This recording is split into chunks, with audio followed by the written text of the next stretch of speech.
Oi, oi, oi, oi, gente linda que acorda cedo para ler livro. Tudo bem com vocês? Como vocês estão sentindo hoje? Hein? Eu me chamo Luciana, estou com esse projeto do Clube do Livro da Lulu.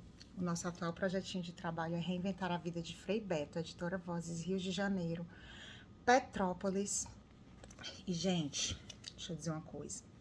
Vocês precisam se inscrever-se nesse canal, ativar o sininho, o like é sempre muito importante. E comentários na barra de comentários, se pertinente for, tá joia, gente? Deixa eu... Ok. E outra coisa, ajeitar. Compartilhe o vídeo pra gente crescer no canal, tá joia? Pro YouTube entender que é relevante. Hoje a gente vai dar entrada a um capítulo que ele é a minha praia. Né? Eu sou ambientalista de coração desde pequena e de formação desde a época lá do primeiro college, né, que eu fiz business, eu fiz administração de empresas, mas desde o primeiro ano com os olhos voltados para essa área de meio ambiente. Então hoje, gente, a quinta parte a gente vai iniciar sobre questões ambientais. Vamos lá? É um capítulo grande, provavelmente vai ficar, pode ser que fique maior ainda do que aquele de 24 minutos. Eu estava vendo aqui, é um capítulo bem grande, super autoexplicativo, então eu não vou tecer comentários, vou evitar, tá joia? Pra gente focar aqui no que Frei Beto tem a nos dizer. A quinta parte é o primeiro texto sobre questões ambientais, Eucaristia e ecologia. Eucaristia significa ação de graças. É o sacramento central da vida cristã. Entre os fiéis, não se costuma dizer fiz a primeira Eucaristia. O habitual é fiz a primeira comunhão. Quem vai à missa diz vou comungar. Quase nunca fala vou receber a Eucaristia. Comunhão, eis uma palavra abençoada. Expressa bem o que a Eucaristia significa. Comunhão vem da mesma raiz que a palavra comunicar. Comungar é comunicar-se com Jesus e receber a vida dele em nossa vida. Se comungo as mesmas ideias de uma pessoa, é porque sinto profunda afinidade com ela. Ela diz o que pensa e exprime o que sinto.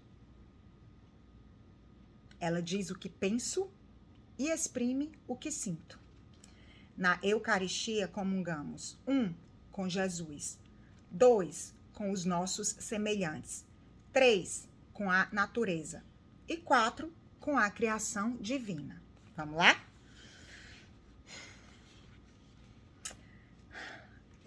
Gente, eu tô com a aguinha aqui preparada porque hoje tá babado, tá enorme o capítulo, né? Pra compensar esses outros curtinhos, então esse aqui vale a pena, viu? Principalmente pros dias atuais, né?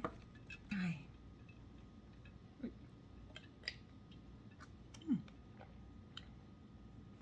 Meu copinho de The Nature Conservancy. The Nature Conservancy, ó. Acho que é lá do pessoal do Geographic Channel, que a gente ajuda, né, também. Faz aquela caridade. Comungar com Jesus. Número 1. Jesus instituiu a Eucaristia em vários momentos de sua vida. O mais significativo foi a última ceia, quando tomou o pão, repartiu entre seus discípulos e disse: tomai e comei, pois isto é o meu corpo. Em seguida, ergueu o cálice de vinho, distribuiu-o entre os seus e disse: este é o meu sangue, o sangue da aliança derramado em favor de muitos. Tomai e bebei. Mateus 26, 26 a 9. Marcos 14, 24. Logo acrescentou: fazei isto em memória minha, em minha memória. 1 Coríntios 11, 23, 25. A partir daquele momento, todas as vezes que uma comunidade cristã reparte entre si o pão e o vinho, abençoados pelo sacerdote, é o corpo e o sangue de Jesus que está compartindo. A palavra companheiro significa compartir o pão. Na Eucaristia, compartimos mais do que o pão. É a própria vida de Jesus que nos é ofertada em alinhamento para a vida eterna. Em quem come, entre aspas, né? Quem come a minha carne e bebe do meu sangue tem a vida eterna, e eu o ressuscitarei no último dia. João 6:24, né, gente? Sendo válido ressaltar que a Bíblia ela é toda em metáforas. Então, a gente tem que ter o senso crítico para avaliar isso, não no pé da letra. O pão e o vinho, espécies eucarísticas, são transubstanciados pela consagração na missa em presença real, espiritual e sacramental de Jesus. Assim, ao receber a hóstia, pão sem fermento, os cristãos comungam a presença viva de Jesus eucarístico.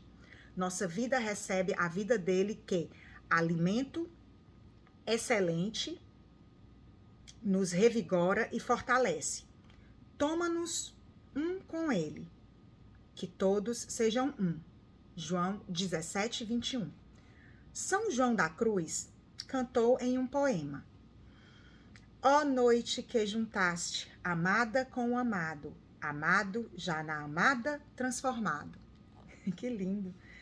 Ao instituir a Eucaristia na última ceia, Jesus concluiu: fazei isto em minha memória. Fazer o quê? A missa? A consagração?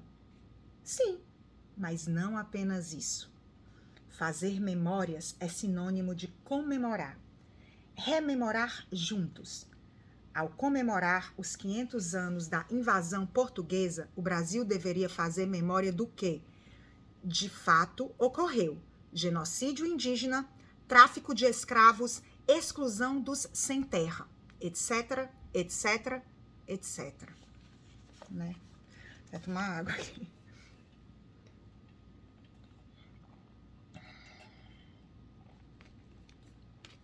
Fazer algo em memória de Jesus não é, portanto, apenas recordar o que ele fez há mais de 2000 anos. É reviver em nossas vidas o que ele viveu, assumindo os valores evangélicos, dispostos a dar o nosso sangue e a nossa carne para que os outros tenham vida.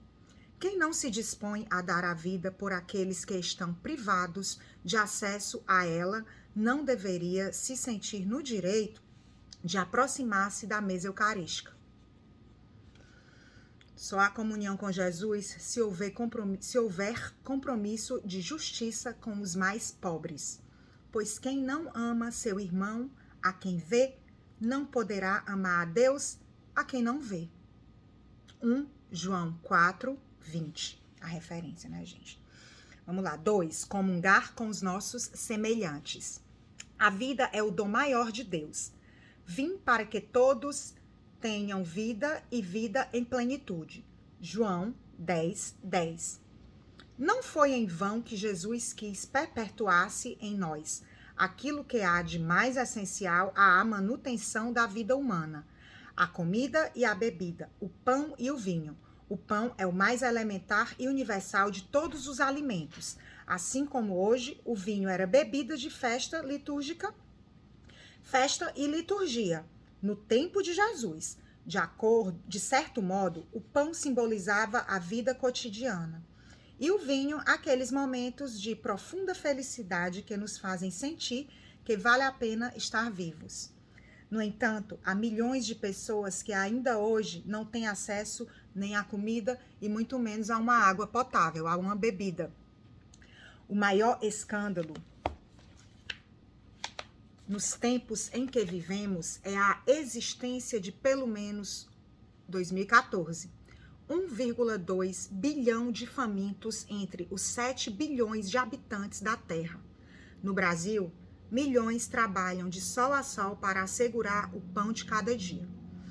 A fome mata mais que a AIDS. No entanto, a AIDS mobiliza campanhas milionárias e pesquisas científicas caríssimas. Porque não há o mesmo empenho em combate à fome, gente. Por quê? Por uma simples razão. Frei Beto explicando aqui, ó. A AIDS não faz distinção de classe social. Contamina pobres e ricos. A fome, porém, só afeta os pobres. Por isso não se pode comungar com Jesus sem comungar com os que foram criados à imagem e semelhança de Deus. Fazer memória de Jesus é fazer com que o pão, símbolo de todos os bens que trazem vida, seja repartido entre todos. Hoje, o pão injustamente distribuído entre a população mundial, basta dizer que hoje o pão é injustamente distribuído em população mundial. 2014. Basta dizer que 80% dos bens industriais produzidos no mundo são absorvidos por apenas 20% de sua população. Não deve estar muito diferente hoje, não. Apenas 4 homens, todos dos Estados Unidos da América, possuem uma fortuna pessoal superior à soma da riqueza do PIB de 42 nações subdesenvolvidas que abrigam cerca de 600 milhões de pessoas. Em pelo menos 3 episódios evangélicos, Jesus deixou claro que comungar com ele é comungar com o próximo, sobretudo com os mais pobres.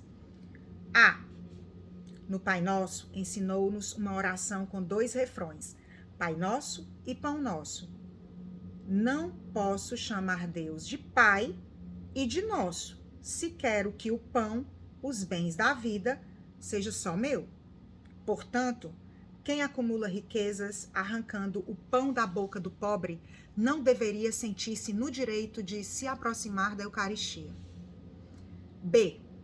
No seu encontro com um homem rico, Marcos 10, 17. C. No capítulo 25, 31, 44 de Mateus, quando sujeita a salvação ao serviço libertador aos excluídos com quem se identifica. E D. Na partilha dos pães, Marcos 6 a 30, 44. Comungar com a natureza. 3. De onde vem a vida humana?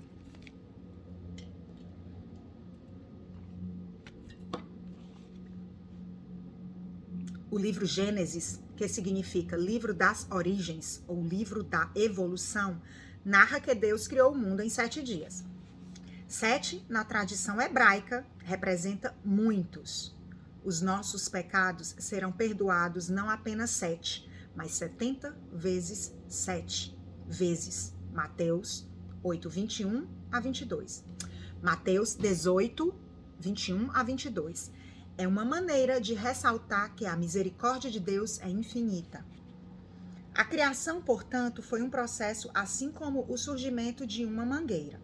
A semente contém a árvore, como a árvore contém a semente. De uma semente de manga brota uma árvore forte, alta e frondosa. Do mesmo modo, Deus criou o universo.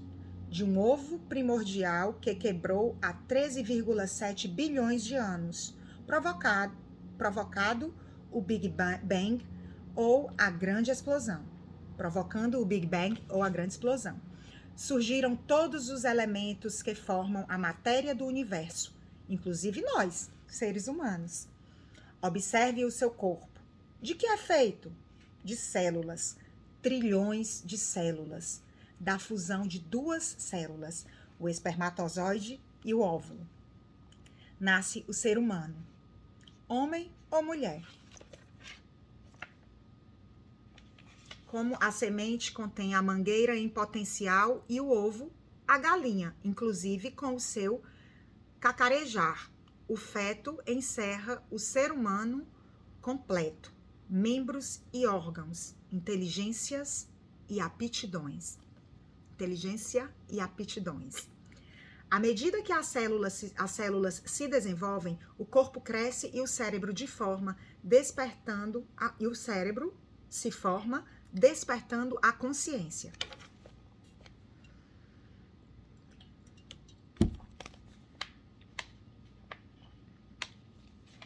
De que são feitas as nossas células?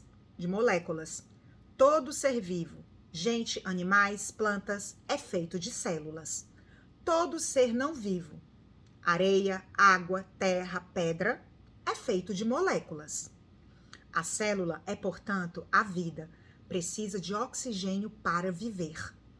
Na Lua, há pedras, mas não há vida, porque o oxigênio ainda é insuficiente. De que são feitas as moléculas? De átomos. Tudo que existe no universo, das estrelas ao nosso corpo, dos colibris às montanhas, é feito de átomos. Átomos são os tijolos da criação. Há 92 átomos na natureza.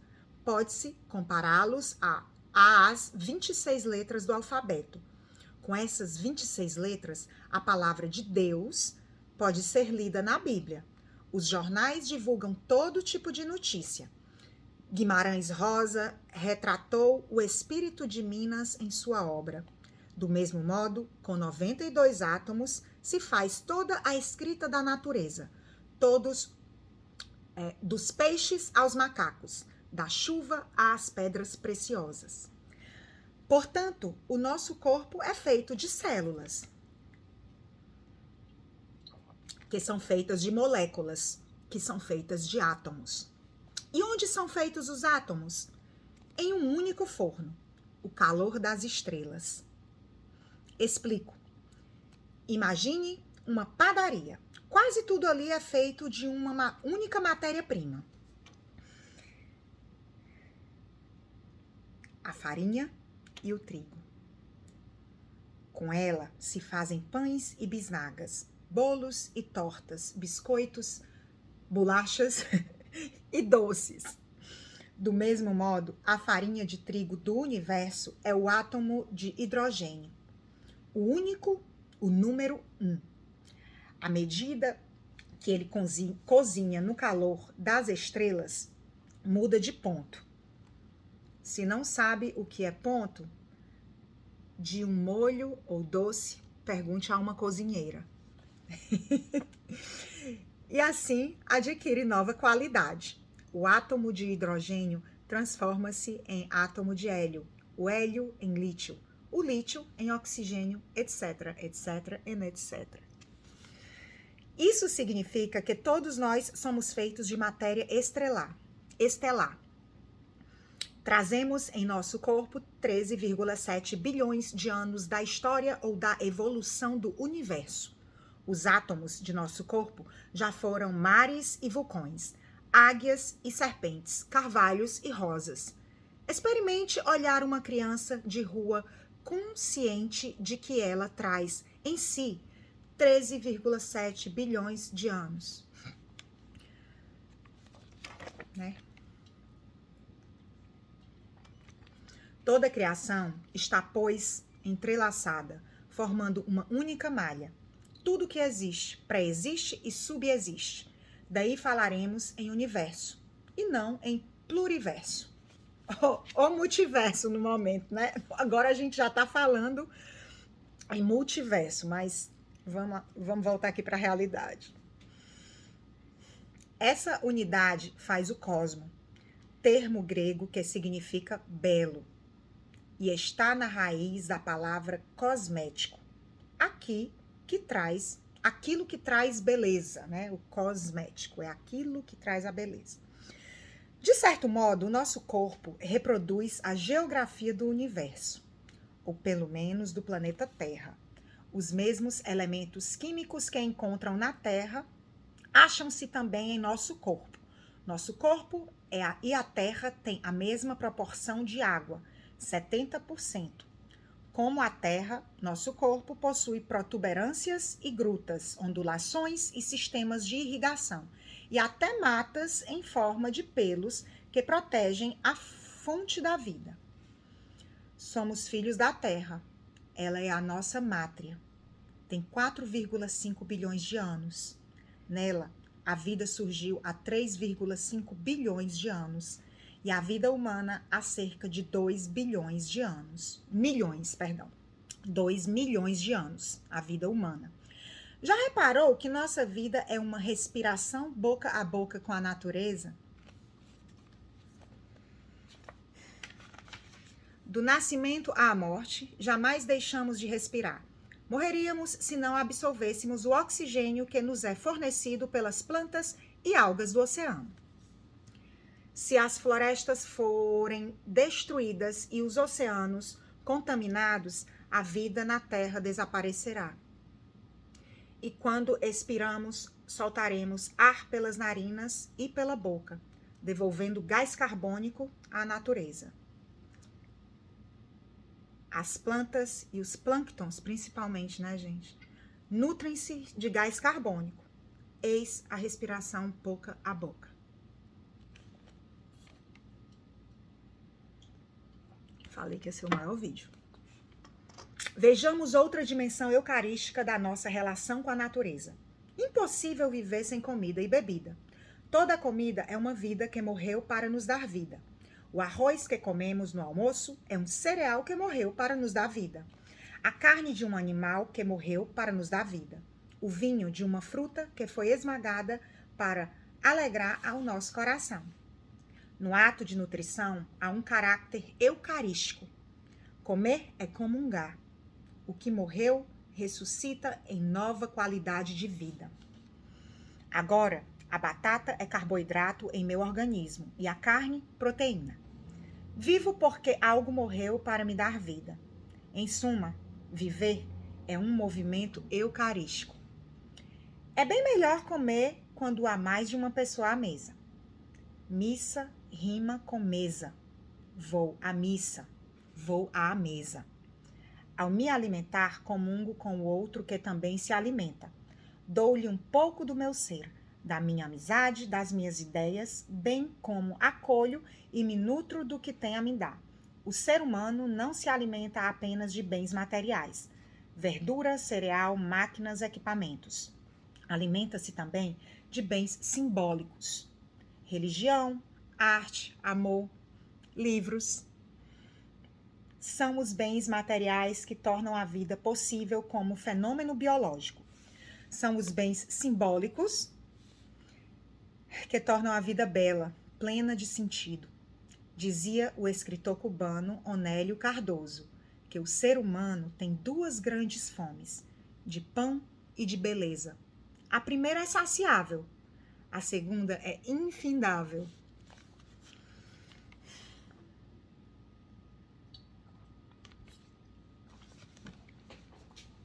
Quatro. E última parte. Deixa eu ver aqui, gente. Desse capítulo. Comungar com a criação divina. No corpo de Cristo, todo o universo encontra-se resumido. Ele é o ápice da criação. Por isso, não é só o nosso ser que está salvo. Toda a matéria que constitui o universo será resgatada pela redenção trazida por Jesus. Como diz São Paulo, a criação em expectativa anseia pela revelação dos filhos de Deus. Romanos 8 e 19. O universo que vivemos, com mais de 100 bilhões de galáxias, é o ventre de Deus, gente, no qual estamos sendo gestados para a vida eterna. Para a vida eterna, né? Comungar com a criação divina é contemplá-la com os olhos de quem vê em todas as coisas os sinais do Criador. Como dizia Santo Agostinho, Deus nos ofertou 2 livros, a Bíblia e a natureza. O primeiro, a Bíblia, né, nos permite compreender o caráter sagrado do segundo. Contudo, temos tratado a natureza como se fosse um mero objeto do qual se deve extrair proveito e lucros.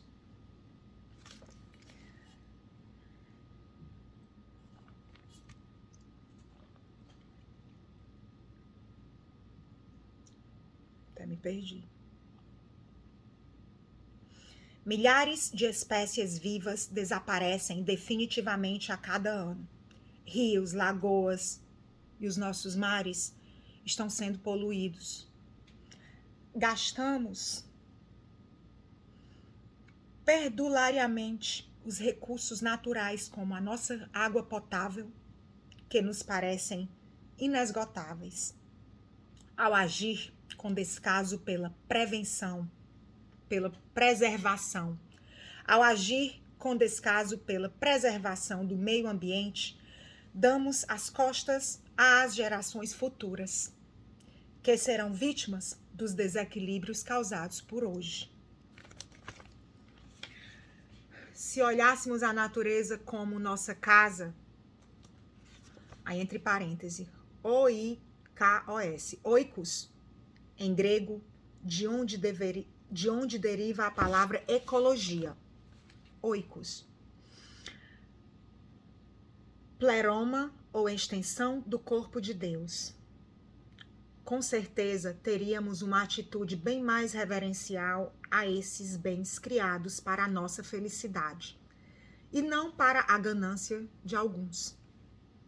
No caso do Brasil, o bem que mais falta ao nosso povo é a terra. Há milhares de sem terra em nosso país. No entanto, 44% das terras produtivas do Brasil estão nas mãos apenas de 1% dos proprietários rurais. É esses mesmos pastores do Apocalipse, né? Por aí. E alguns até se disfarçam no Congresso, como eu já disse aqui no Clube do Livro da Lulu, com Frei Beto aqui no Reinventar a Vida. Eles se disfarçam de pastor, é de ovelha ou é de gado, eu nunca sei dizer, enfim. A Eucaristia simboliza o acesso de todos à comida e à bebida, aos bens da vida, irmanados em torno da mesma mesa e unidos sob as bênçãos de Deus, nosso Pai. Todas as vezes que uma sociedade exclui desse acesso uma parcela de sua população, caminha na contramão da direção eucarística. Nega o dom de amor de Deus em Cristo. Nesse sentido, toda luta por justiça, por direitos humanos, por maior igualdade social, possui um caráter eucarístico. É o próprio corpo de Cristo que é profanado na miséria do pobre ou na contaminação da natureza.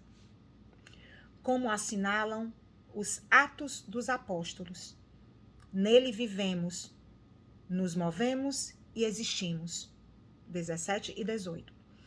A criação é, toda ela, sacramento divino, coroada pelo ser humano, imagem e semelhança de Deus. Fica aí o questionamento, o pensamento e a análise, né, gente?